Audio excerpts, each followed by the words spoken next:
పెట్టుకొని మాట్లాడాలి. చెప్తున్నా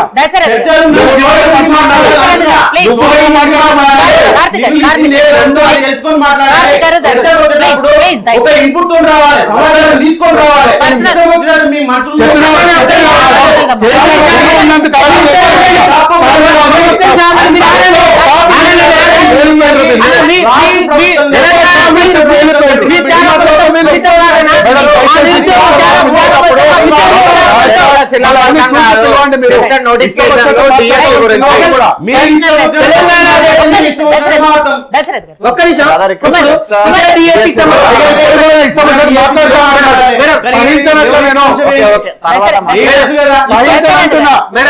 ఈ ప్రభుత్వంలో ఇప్పటికీ 7 మంది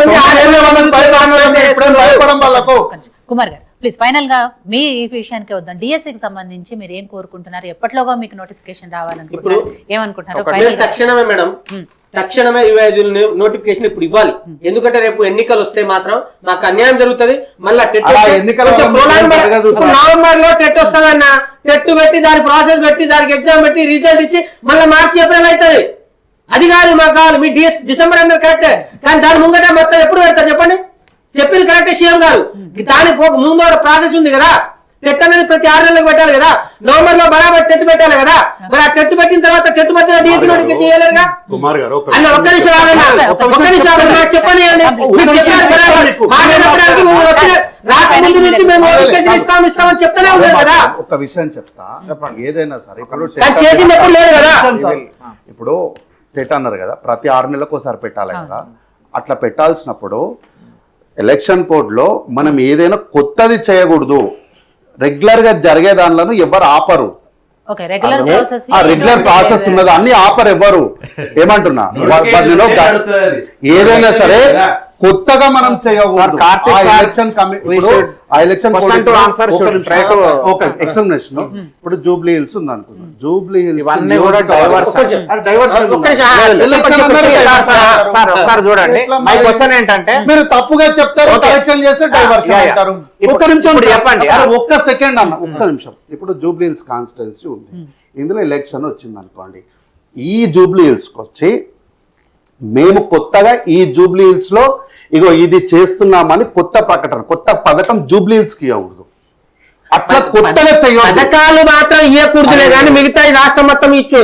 నోటిఫికేషన్, జాబ్ నోటిఫికేషన్ అన్నప్పుడు జూబ్లీ హిల్స్ కూడా ఒక జిల్లాలో ఉంది.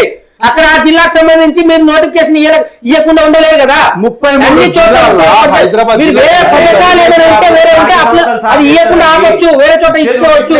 కానీ ఉద్యోగాల విషయంలో జిల్లాలో వస్తుంది. స్థానిక సంస్థల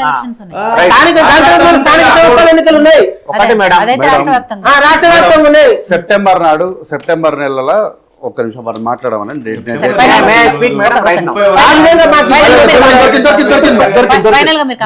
మేడం.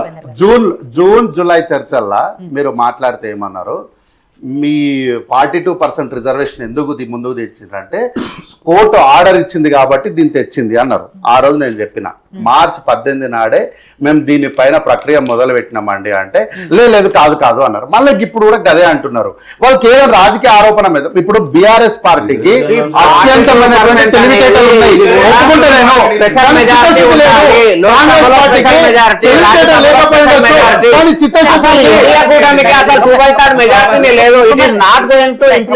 కుమార్ గారు మీరు కంప్లీట్ చేస్తే నేను వాళ్ళతో మాట్లాడతాను. మేడం, ఇప్పుడు మా మేజర్ డిమాండ్ అంటే తక్షణం 25,000తో డిఎస్సీ ఇవ్వాలి. మీరు మళ్ళీ ఇంకోటి నోటిఫికేషన్ ఇచ్చేమో కూడా డిఎస్సికి సంబంధించిన కానీ గురుకులాలకు సంబంధించిన కానీ మోడల్ స్కూల్ కానీ ఇప్పుడు ఏపీలో నిర్వహిస్తా ఉన్నారు ఒకటే ఎగ్జామ్.